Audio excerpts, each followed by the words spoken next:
இனி வீட்லயே பானிபூரி செய்யலாம் எல்லாரும். ஆச்சி பானிபூரி கிட்.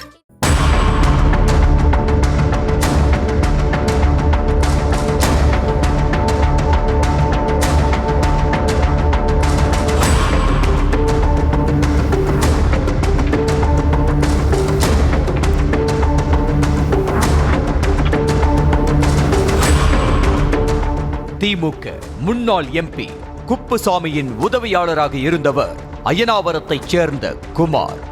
திமுக தொழிற்சங்கத்திலும் இருந்து வந்த குமார் கடந்த 16ஆம் தேதி அயனாவரத்திலிருந்து ஆட்டோவில் சேலையூரில் இருக்கும் தனது மகள் வீட்டுக்கு வந்துள்ளார். ஆட்டோவில் வந்தபோதே பாதி வழியில் இறங்கிய குமார் ஜிஎஸ்டி சாலையில் நின்று கொண்டிருந்த காருக்குள் ஏறியதாக கூறப்படுகிறது. அதற்கு பிறகு குமார் வீடு திரும்பாத நிலையில் போலீசில் புகார் அளிக்கப்பட்டது. விசாரணையில் மாயமான குமாரின் செல்போன் சிக்னல் பரனூர் சுங்கச்சாவடி வரை காட்டியது. அதற்கு பிறகு என்ன நடந்தது என்று துப்பு துலக்காத நிலையில் சிசிடிவி காட்சிகள் மூலம் கார் பதிவெண்ணை கண்டுபிடித்தனர்.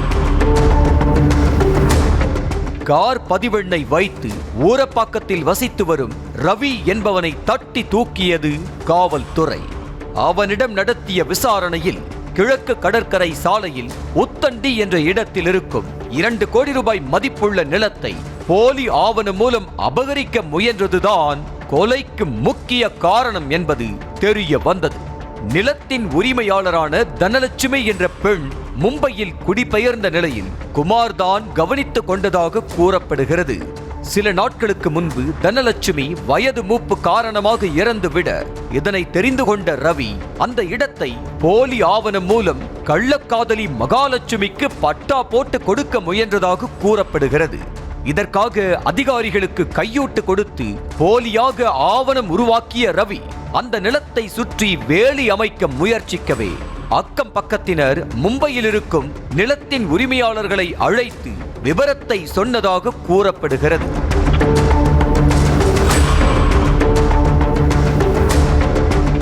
இந்த நிலையில்தான் போலி ஆவணம் மூலம் நிலத்தை அபகரிக்க முயன்ற விவகாரம் முன்னாள் எம்பியின் உதவியாளர் கைக்கு வந்திருக்கிறது. மும்பையில் வசிக்கும் நிலத்தின் உரிமையாளர்கள் முன்னாள் எம்பியின் உதவியாளர் குமாருக்கு தெரிந்தவர்கள் என்ற நிலையில் நிலத்தை அபகரிக்க விடாமல் குமார் தடுத்ததாக கூறப்படுகிறது. ஆனால் சம்பந்தப்பட்ட 2 கோடி ரூபாய் நிலத்திற்கு 40 லட்சம் ரூபாய் செலவு செய்து போலி ஆவணங்கள் தயார் செய்த ரவி இடத்தை காலி செய்ய மறுத்து முரண்டு பிடித்து வந்ததாக கூறப்படுகிறது.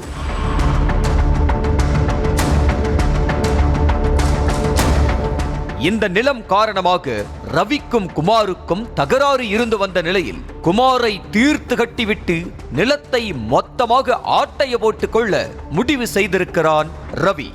இதற்காக நண்பர்கள் விஜய் செந்தில்குமாருடன் சேர்ந்து கொண்டு சம்பவத்தன்று குமாருக்கு அழைத்திருக்கிறான் ரவி.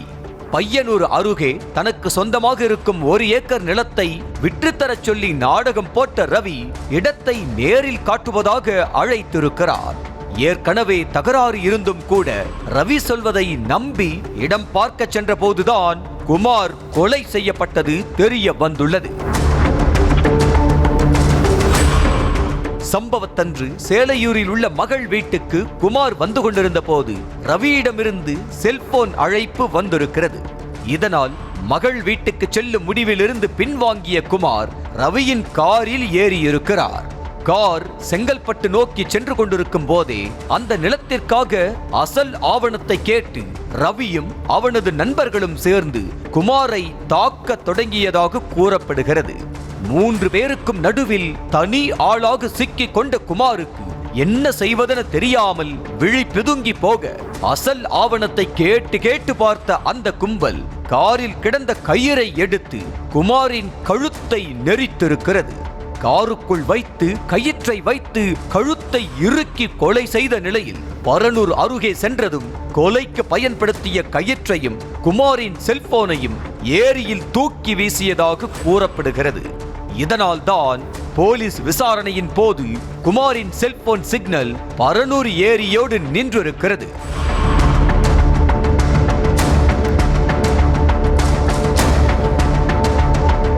கொலை செய்யும் முன் நோக்கத்தோடு குமாரை அழைத்த அந்த கும்பல் திட்டமிட்டபடியே கொலை செய்திருக்கிறது. பின்னர் செஞ்சி அருகே ரவியின் சொந்த ஊர் வரை காரிலேயே சடலத்தை கொண்டு சென்ற அந்த கும்பல் அங்கு குழி தோண்டி புதைத்ததாக சொல்லப்படுகிறது.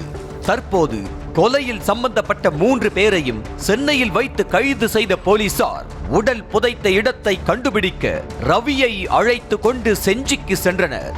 கள்ளக்காதலிக்கு பட்டா போட்டு கொடுக்க முன்னாள் எம்பியின் பிஏவை செங்கல்பட்டிலிருந்து காரில் கடத்தி சென்று கொலை செய்து செஞ்சியில் புதைத்த சம்பவம் நடுநடுங்க வைத்துள்ளது. ஆள் பராமரிப்பு இன்றி இருந்த நிலத்தை போலி ஆவணம் மூலம் பட்டா போட்டு அபகரித்துக் கொள்வதுதான் ரவியின் முக்கியமான கிரிமினல் நோக்கம் என கூறப்படும் நிலையில் போலி ஆவணங்கள் உருவாக்க உதவிய அதிகாரிகள் யார் யார், இந்த விவகாரத்தில் வேறு யாருக்கெல்லாம் சம்பந்தம் என காவல்துறை தீவிரமாக விசாரித்து வருகிறது. இனி வீட்லயே பானிபூரி செய்யலாம் எல்லாரும். ஆச்சி பானிபூரி கிட்.